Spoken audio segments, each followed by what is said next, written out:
I I think you also have to see, you were talking about costly mechanisms, and what Glenn was talking about is the cost to the utility, but you also have to see there's actually a cost to the user. And very often, if the utility does it on the cheap, the cost for the users are higher. The example of the Delhi Jal board that Glenn is mentioning, filing a complaint in terms of transport, in terms of days lost of labor, etc., cost about $20, $25. Well, actually, a monthly average water bill in Delhi is $2.50. So it's 10 months of your water bill, and it's probably, you have a household income of $100 or $200. So it's more than a month household income. So the question is, how do you make it easier for the users to use these mechanisms? A second thing, as Glenn already referred to, is the idea of how do you link what you hear from your customers to your normal operations. That's very interesting. So what we understand from the Ukraine example is that civil society groups can actually be the catalyst for holding utilities accountable. If utilities are put under pressure and respond to these civil society groups, over time mechanisms can be institutionalized. What is the track record of civil societies in other countries instituting this kind of change in utilities? It's interesting because there are many external actors that can start this process, that can trigger these activities. Some other examples could be citizen report cards, for example, in Bangalore. Although, again, one caveat that I think we touched on earlier was the importance of not having a one-off exercise on citizen report cards, but really trying to make this more systematic over the long run, to be able to measure these trends, as Mikey was saying earlier. Another very, very effective way that external actors can bring pressure to bear is the role that the media can play, and in this regard was very effective. Daily Star newspaper in Johannesburg started to run a column, Metro Watch. And Metro Watch was essentially provided an outlet for people who were not receiving good services, not only water, but other services as well, could send their complaints into this columnist. And Metro Watch became the most effective tool for that period of time to correct certain ineffective service provision that was at that point being provided by Johannesburg city government. It's interesting to note, however, that once that process started, there are limits, there are parameters, and I think this speaks to the different stages of a service provider or of a responsiveness relationship. Once the complaints were being captured by Metro Watch, they certainly were putting pressure on the city to improve the service delivery. The city started to introduce more systematic mechanisms for dealing with these different customer complaints. And so as the city starts to, or as the service provider becomes more responsive, tools like Metro Watch are most constructive if they start adapting.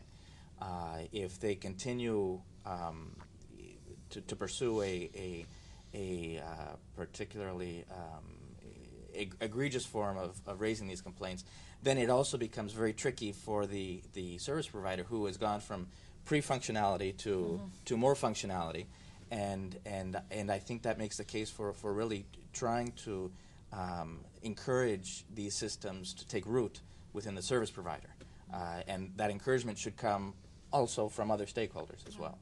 It's interesting to see in the global review that we did is that a lot of the examples that we mention in the review, and a lot of the examples we're talking about here, is in countries with very active civil societies and very active media engagement. South Africa after apartheid, India has a very strong civil society movement. Brazil is another country where civil societies have an interest in what happens at the local level, participatory budgeting, these kind of mechanisms. And in that respect, it's actually quite interesting that the example you talked about in Ukraine, because actually these kind of mechanisms are quite rare in Europe and Central Asia, because that kind of atmosphere has not been fostered under the Soviet times. So as you're saying, the impact of civil society groups for utilities that don't want to listen is limited. But once users have gained a seat at the table and have found a voice, the power structure starts to change, and it becomes harder for politicians to go back to their old ways. Do you have examples from other countries on how the power balance can change and user participation can become a force to avoid political capture and slippage? Yeah, I think as utilities become more mature, this users in the end are interested in getting good water supply and sanitation services, and they would like to do that with a minimum of engagement with their utilities. They just want to open the tap and water should come out. So as utilities mature, what becomes more and more important is to kind of see these mechanisms as an insurance policy for if things go wrong, or if a new mayor comes in and he wants to capture the utility. A good example of this is in Puerto Cortes in Honduras, where actually a very enlightened mayor in the 90s, a guy called Marlon Lara, who really took the water sector as one of the sectors he wanted to make improvements in. So it became a water board. And then what he did, he actually sold part of the shares of the utilities to user groups. These user groups were cooperatives of the workers in the port, cooperatives of the market workers, etc. And what you see is that over time, the municipality actually only takes has a 20% share in the utility. So what he actually did is he kind of protected the utility that he grew against capture by the people succeeding him. Because now, if a new mayor comes in, he's only a minority shareholder. At the same time, what he also did, which is quite interesting, is that he set up a technical regulator, but he actually started up a 3-panel regulatory committee, which were 3 respected people from the public in the city. And he didn't appoint them himself, but he asked a number of professional organizations to appoint these people. So, for instance, one of the 3, I met them last month, is a doctor, which is being appointed by the local Doctors Association. Another one is an architect, which is the Association of Architects. So, in a way, if you want to reform and if you want to become more accountable to your consumers, politicians will have to give up power, and will also in the long term give up power. But if this happens, it's a very useful tool to make sure that utilities are not captured by the politicians after changes in government. But Glenn, I think you lived in Honduras, so you also saw what Marlon Lara did. I think the one point that I would underline is, and I think it illustrates perfectly how difficult some of these processes are to institute, is that Marlon was the first 3-term mayor in Honduras, which means a period of 12 years.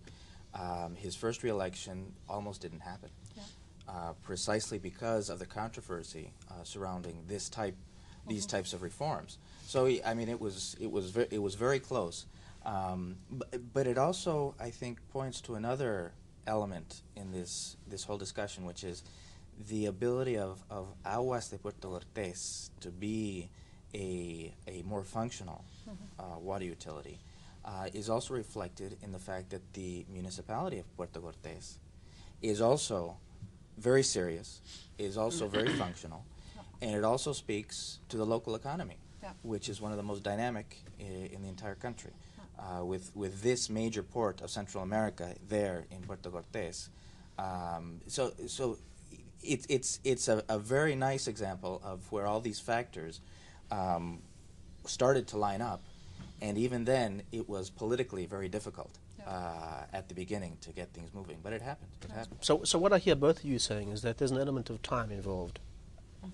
Utilities, as they mature, can actually use different accountability tools.